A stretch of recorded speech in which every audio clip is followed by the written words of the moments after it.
so windy that they had to pull all their staff. 3 other warnings for today. Reflow. Yeah. It's a lot tougher than I thought. Heavy rain, heavy wind.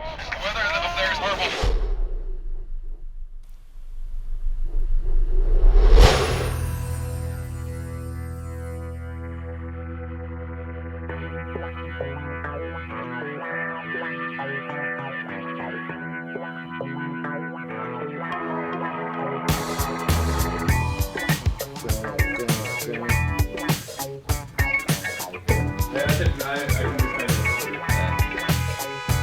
My mom is gonna kill me for filming with this kind of a beard.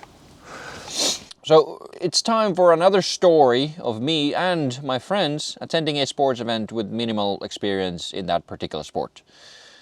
This time it was ski mountaineering. This race was held in Lofoten in Norway. It's a very, very unique place, combining beautiful mountains with crystal clear water. And the mountains literally start from sea level, which is amazing. And when the weather is great, Lofoten is astonishing. But the weather can also change very quickly. So the weather forecast for our race day is looking very, very bad. It's gonna probably rain a lot, very high winds, and yeah, I think the organizers said that. Yeah, they're gonna rethink the route. They're having a meeting today. Damn. Originally, we were supposed to cover a distance of like 32 kilometers and climb up 8 different mountains. But because the weather was gonna be so bad, the organizers had to change the route. So instead of climbing 8 mountains, the route was changed to be a loop around 2 mountains, and we would do 4 loops. All of us had different kinds of gear. Veikko had a split board, and usually split board gear is pretty heavy. So there was only 3 split boarders in the whole race? Four split boarders in the whole race. Yeah, I don't think like split board is the optimal scheme of equipment. Then you had Samuli, and Samuli had like more traditional ski touring gear, but somehow he had managed to find the heaviest damn ski touring gear you can find. I, on the other hand, had proper ski mountaineering gear from Dynafit, which weighed close to nothing. Because we all had different kinds of gear, it was also fun to see how that would affect our speed during the race. This is where the adventure begins.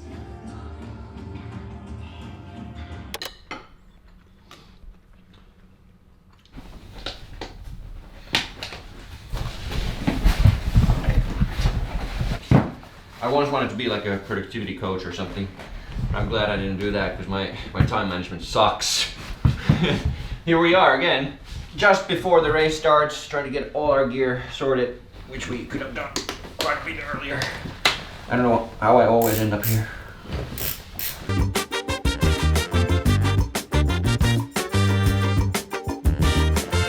So nervous again. This is it. We have the starting light right here. And, I don't know, we have a few minutes, so I better get going. I hope that it's not going to rain too much, because the filming is going to be even worse than the race, so good luck to you. Right, see you later, man. So if you have no idea what ski mountaineering is, I'll give you the basics. There's usually 3 ways to move forward. You have skinning, which is when you attach a hairy sticker to your skis and you basically walk up the hill. If the hill gets very steep, you put the skis on your back and you literally walk up the hill. It's called boot packing. And then third, you have the downhill skiing part. And the race started with a skinning section, so we were going up the hill. And of course I went way too fast up the hill. So loop 1, terrible, like awful, I hated it almost every second. I had a horrible start. My pole broke 1 minute before the start. I was like literally the last one to leave the starting area. On the first hill already, like I was thinking like I'm not gonna make it even 2 laps. Already after the first hill, I was feeling the lactate in my legs. And then I had to do a transition, and that did not go well. First of all, I couldn't get my skis off. One of my gloves was taken by the wind. Then my water bottle fell off the water bottle holder. And of course, there was a photographer to capture all of this struggle. And then, yeah, I finally managed to do the transition. I continued to the downhill part. And then when I got down, I realized that I never put the gaiters on my boots. 45 minutes into the race, my boots were soaked.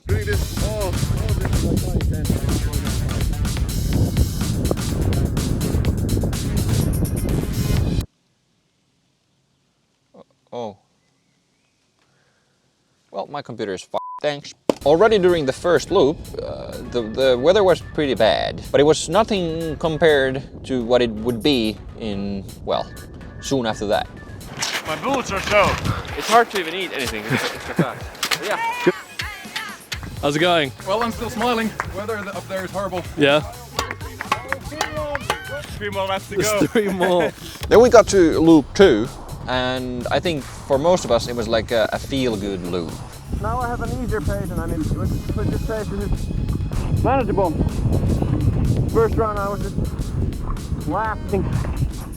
However, at the end of loop 2, my soaked boots were taking a toll. I'm kind of losing my feeling on my left foot. I'm not sure if I should be concerned about that. Oh yeah, look at that.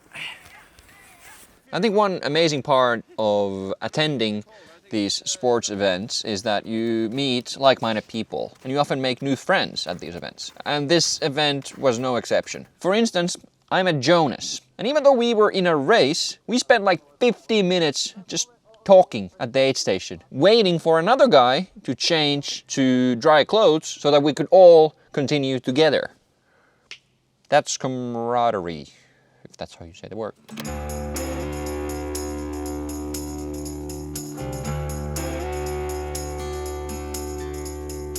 During the race, I saw so many people struggling with their skins because they just refused to stick to their skis after some point. After all that rain, slush and wind, it was obvious that most people's skins didn't work, but somehow Dynafit's skins never created an issue for me, so...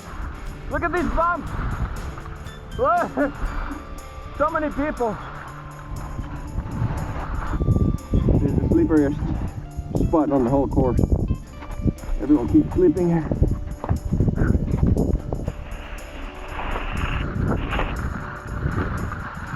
Woo! Oh. Snickers taste so good.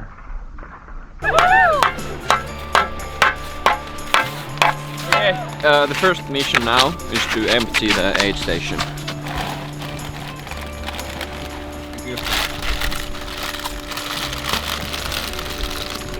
It's always hard to explain people how good the food at the aid station is. It's really good. It's starting to rain more again. Alright, so my mission is to catch the guys. Good luck!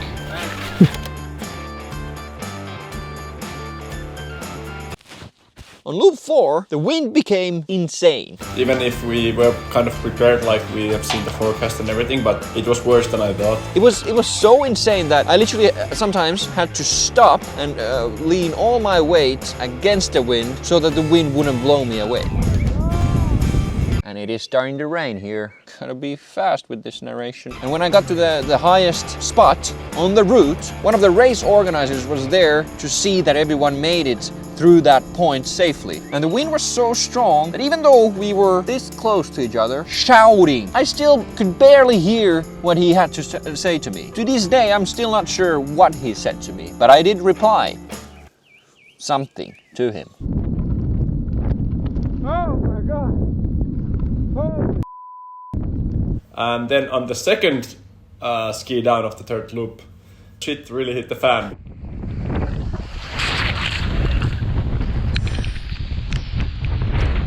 I fell down and I had to like crawl, and at that point I really thought like I'm gonna get a frostbite or something with my fingers because they were so soaking wet and cold. The last bits of my motivation died on that fall, and after that I just accepted my fate that I'm not gonna make the 6 hour cut off. So yeah.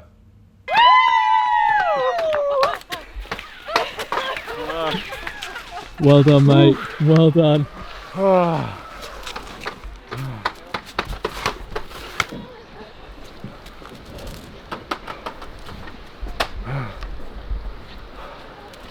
What a mission, eh? What a mission.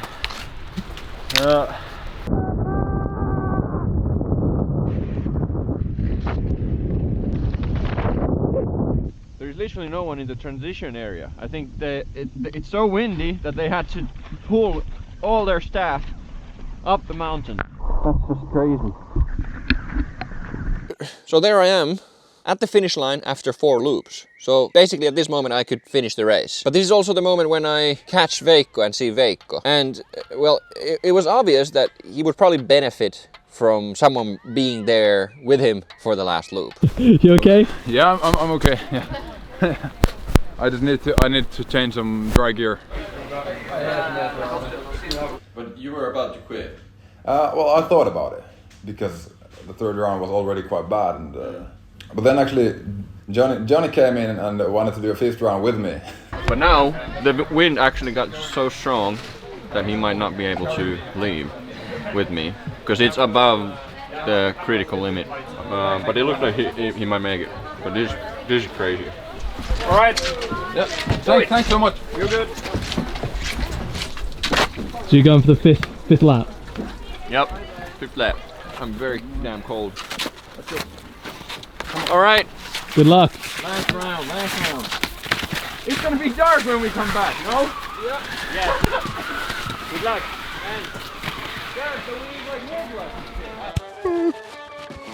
So there we were, Veikko on loop 4, me on loop 5. It was very obvious to see why it had been so hard for Veikko. Because his skis were constantly slipping. And then it's very draining to skin up when you're constantly trying to balance and not slip. Well, the 4th round was just as bad as the 3rd one. And again, when we got to the highest point of the route, I felt genuinely scared for Veikko. Because in addition to him slipping all the time, there was now the wind. So if he slipped and there was the wind, he could just like whee, slide all the way back down to the rocks or something. So that was pretty scary. For like just at this passing moment, I felt like I'm gonna black out if I don't eat something. The Red Cross people said there was like a storm blowing in and it's getting dark. You guys are up on the mountain. And yeah, you came in like when it was almost pitch black and they were taking down the start line.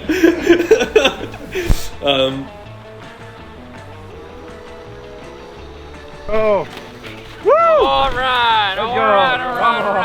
Come on. Come on. Ihan sairas. Split board. That is crazy. You did it, man. I did it. You did it. I really felt like I did it. I mean, that was definitely among the hardest physical things I've done in my life. Yeah. Again, one of the most important things is to get the food after the race. There's always something good available. I got my burger, so it was a good day. How'd you find it? You okay? Yeah, burger's ready. Yep. I mean, yeah, my hands were so soaked Yeah. that now they look like this. Oh man, I can't even get it to focus. There we go.